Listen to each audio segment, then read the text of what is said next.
Alors maintenant, nous sommes devant l'hélice de l'avion. On va faire un petit peu le tour de l'avion. Est-ce que vous pouvez un peu nous présenter, parce qu'elle est un peu particulière, cet avion, cette hélice. C'est une belle hélice en bois, oui. Une belle hélice en bois comme à l'époque des premiers avions de la Grande Guerre. Tout était fait de bois et de toile tendue. Donc ce sont des avions très légers. Là, ils pèsent 250 kg. La carcasse, elle est faite en quel matériau? Alors d'abord, c'est un biplan. Deux ailes l'une au-dessus de l'autre. On a même eu des triplans. Les Allemands avaient avec les Fokker des triplans à l'époque. Là, c'est un biplan. Les ailes sont faites aussi de nervures en bois et de toile tendue. Et pourquoi la flèche là au milieu des La ailes? petite flèche, c'est pour tendre les haubans, pour maintenir la tension du hauban, éviter que les haubans bougent entre eux avec les vibrations. Mais il y a une petite histoire certainement liée aussi à l'escadrille canadienne qui volait sur ces avions-là. Donc il y a des inscriptions sur l'avion. On va peut-être faire le tour pour regarder un peu ce qui est inscrit. Vous avez la cocarde qui correspond à la cocarde de la Royal Air Service anglaise à l'époque de la Première Guerre. C'était l'ancienne RAF. Les premiers. Donc les pilotes canadiens volaient sur des avions anglais. Là, ces avions ici qui sont présents, ce sont des avions de la Royal Navy. La Navy, la marine. Oui, j'ai cru comprendre que c'était important pour le pilote de préciser cette chose. On ne mélange pas l'armée de terre et la marine. Donc ça, c'est toujours une petite rivalité. Pareil encore aujourd'hui, même pour la France et dans tous les pays. Donc ça, c'est la cocarde aux couleurs anglaises, britanniques à l'époque. Le cercle extérieur est bleu et le cercle intérieur est rouge. Les avions français, c'est l'inverse. La cocarde est rouge à l'extérieur et bleue à l'intérieur. Et ensuite, vous avez les numéros d'appartenance, généralement des escadrilles. Le numéro de l'avion, là, c'est le 1B. Et le A272 et le CIPOR, ça correspond à quoi? Ça, c'est une immatriculation qui correspond à l'escadrille de l'époque. Ils ont fait des recherches. Ce sont des répliques d'avions, mais avec un niveau d'authenticité assez poussé au niveau des couleurs, ils ont reconstitué exactement les chiffres, les couleurs de l'époque. Donc ça correspond à l'escadrille qui était... Et à l'intérieur du cockpit, on retrouve les mêmes caractéristiques que l'avion de l'époque ou ça a été modernisé, on va dire? Non, disons que ça a été modernisé parce qu'on ne retrouve plus les instruments de l'époque. À l'époque, il y avait même moins d'instruments que ça, quoi. C'était quasiment vide. Vous voyez, surtout pas le support de GPS, ça n'existait pas. Mais il y avait très peu d'instruments. Le pilote était vraiment seul là-dedans. C'était ses sens, la vue et le son pour écouter.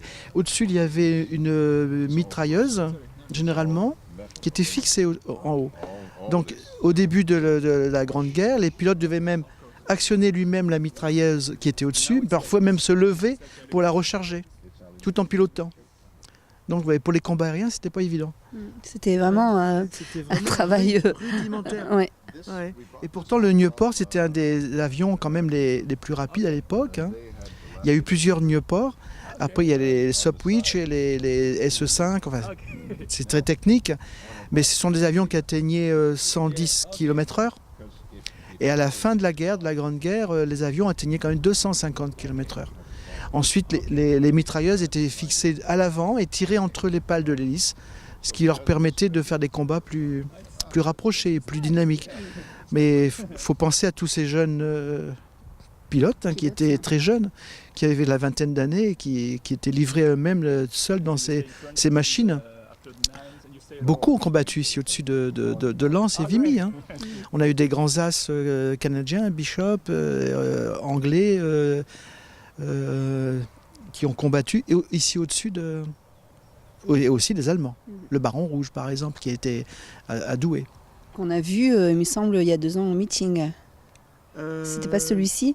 Non, c'était pas celui-ci. On a accueilli beaucoup d'avions anciens. Au prochain meeting de Lens, il y aura des répliques. Il y aura un Nieuport. Oui, d'ailleurs, donc ils passent bien le 9 avril au-dessus de Vimy, oui. Et on les retrouve au meeting aérien de septembre. Le Vimy Flight, malheureusement, ils ne vont pas revenir parce qu'il faut les amener qu'un gros avion de transport du Canada. C'est quelque chose qui est coûteux, ça coûte cher. Même pour l'État canadien, c'est un gros sacrifice financier.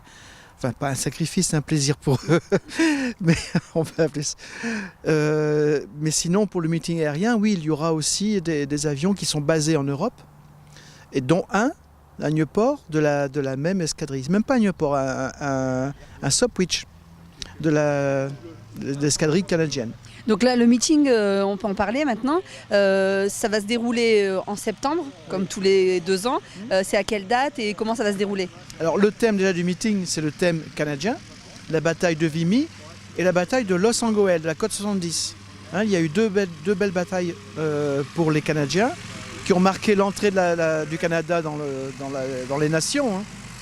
Donc la bataille de Los Angeles a eu au mois d'août, ici la côte 70, et celle de Vimy était en avril 1917. Donc le thème choisi de ce prochain meeting, c'est le Canada.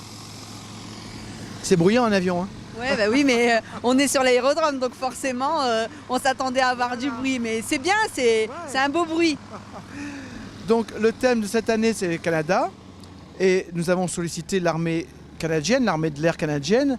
Et là, je peux vous dire, c'est pas, il n'y a plus trop de secrets. On attend la confirmation officielle, mais on sait qu'il y aura un avion de chasse canadien au meeting de Lens, un F-18 Hornet.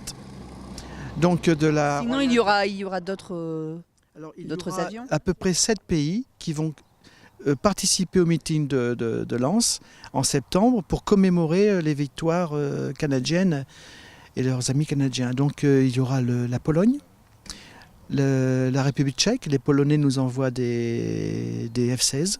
Les Tchèques nous envoient des Gripen, des avions concurrents du Rafale. On attend la réponse des Allemands. Les Anglais devraient nous envoyer aussi des avions. Les Belges seront là, comme d'habitude, présents avec des hélicoptères, leur patrouille nationale, l'armée de l'air met la patrouille de France. La marine met 3 Rafales et puis d'autres avions de collection de l'époque. Il y a à peu près un dispositif de 7 avions rien que pour la marine. Ensuite, beaucoup d'avions de collection, les parachutistes. Les parachutistes de l'armée de l'air française devraient sauter au-dessus du monument de Vimy avec les parachutistes canadiens, de l'armée canadienne. Beaucoup d'émotions de prévues. Hein. Et ça va se dérouler donc sur 2 jours? Sur 2 jours. Le samedi soir, nous allons organiser un défilé aérien au-dessus de Vimy. Donc ça va être une grande première européenne. Il n'y aura jamais eu d'équivalent vraiment, parce que c'est un défilé aérien au coucher de soleil qui va durer au minimum 45 minutes pour la partie aérienne et une demi-heure ensuite après pour la partie pyrotechnie et commémoration du monument. Donc cette année, vous déplacez un peu le meeting là-bas au Canada. Ouais. On déplace le meeting au Canada. Voilà. Donc ce défilé sera un défilé dynamique. Ça veut dire que la patrouille de France fera plusieurs passages. On aura des figures magnifiques avec tous les avions de chasse des pays étrangers vont escorter l'avion de chasse canadien jusqu'au monument. La patrouille de France l'escortera jusqu'au monument aussi, pour faire plusieurs passages. Le public sera, lui, recentré dans la plaine de Givenchy. Donc on pourra assister, cette fois-ci, de manière plus... Il y aura plus de monde. Généralement, le meeting du samedi était privatisé. Hein. On ne pouvait pas accueillir autant de monde le soir. Dans les classes dans la plaine de Givenchy, on pourra accueillir du monde et pour assister à ce grand défilé aérien. Comme chaque année, quand ça se déroule, beaucoup de bénévoles et beaucoup de partenaires pour vous aider sur ce meeting? Plus de 200 bénévoles. Et avec le succès du meeting, beaucoup de bénévoles demandent à intégrer, beaucoup de personnes demandent à intégrer le groupe de bénévoles. Donc on dépasse les 200 personnes. Ensuite, le meeting il est financé en grande partie par la communauté d'agglo de Lens-Liévin, par le département et par la région Hauts-de-France. Donc ensuite, le reste des besoins de trésorerie est assuré par les sponsors et les partenaires. Donc vous attendez le public nombreux pour ces 2 jours, on peut rappeler les dates? Nous avons eu 70 000 personnes au dernier meeting. 5 000 le samedi soir et 70 000 le dimanche. Là, si on fait beaucoup de monde à Givenchy la veille, à peu près 20 000 personnes, on peut estimer. Hein. Et puis le dimanche, si le temps est de la partie, ça sera comme d'habitude, quoi. Beaucoup de monde. Ouais. Donc on rappelle la date? Les 9 et 10 septembre. Alors, vous le voyez, Benny Fontaine accueillera des avions du monde entier les 9 et 10 septembre prochains. On vous attend nombreux et on vous offre un avant-goût de cette aventure avec le reportage de l'arrivée des avions canadiens à Léquin, ceux que vous voyez ici, qui ont été filmés par David et Anthony à l'aéroport de Léquin.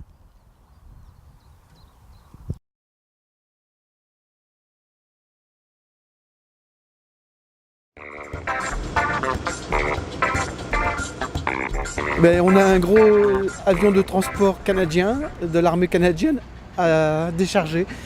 Dans cet avion qui est énorme, qui vient du Canada, qui est arrivé hier à l'île Léquin, il y a 7 petits avions, comme vous voyez, qu'on doit décharger et amener à l'aérodrome de Lens.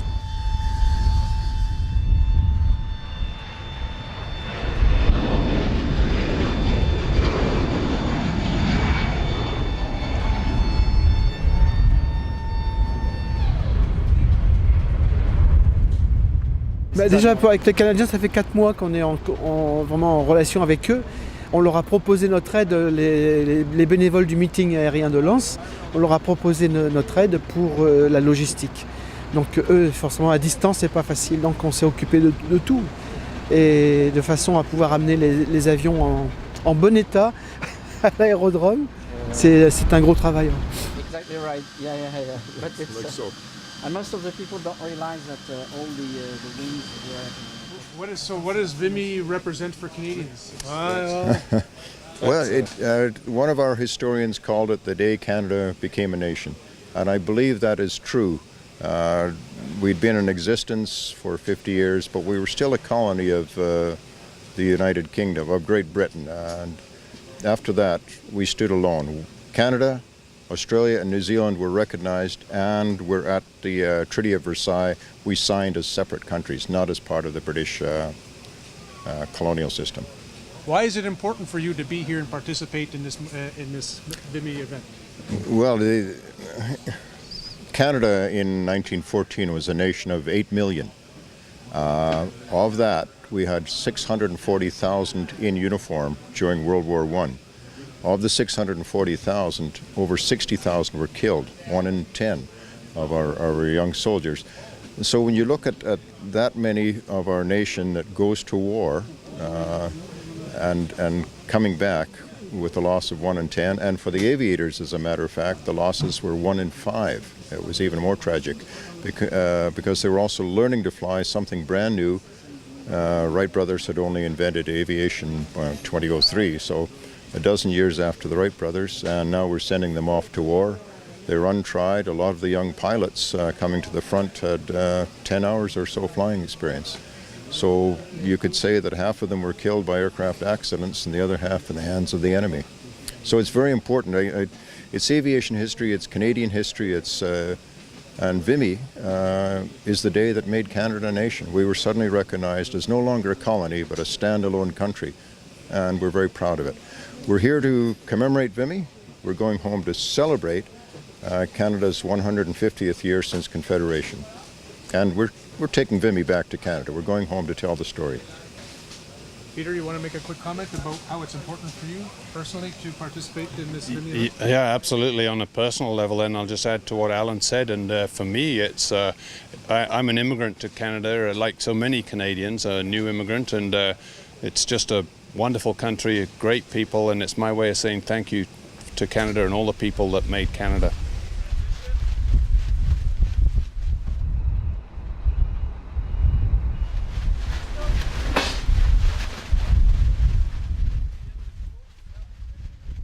Okay, so where are they from? Who built them? Maybe Heritage Canada, like Heritage Canada. We indeed. The two Sopwith pups that we see here and here were built through a grant from Heritage Canada. That's the Canadian historical group, government group, and they gave us the funds to build these two aircraft that will be on display at the Artois Civic Centre as static displays.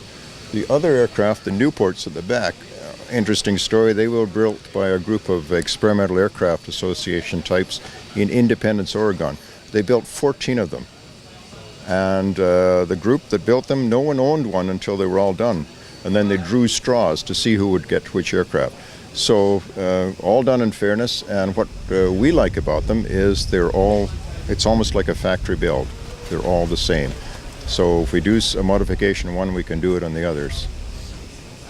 So, how is it to fly these planes compared to modern planes? So, another similar question. So, what is it like to fly these type of vintage aircraft? Well, it's similar in the fact that you pull back in the stick, you go up, you push forward, you go down. But the difference is these are very light and so subject to wind and weather, more so than a heavy transport aircraft that Peter and I are used to flying, which of course are all-weather type machines.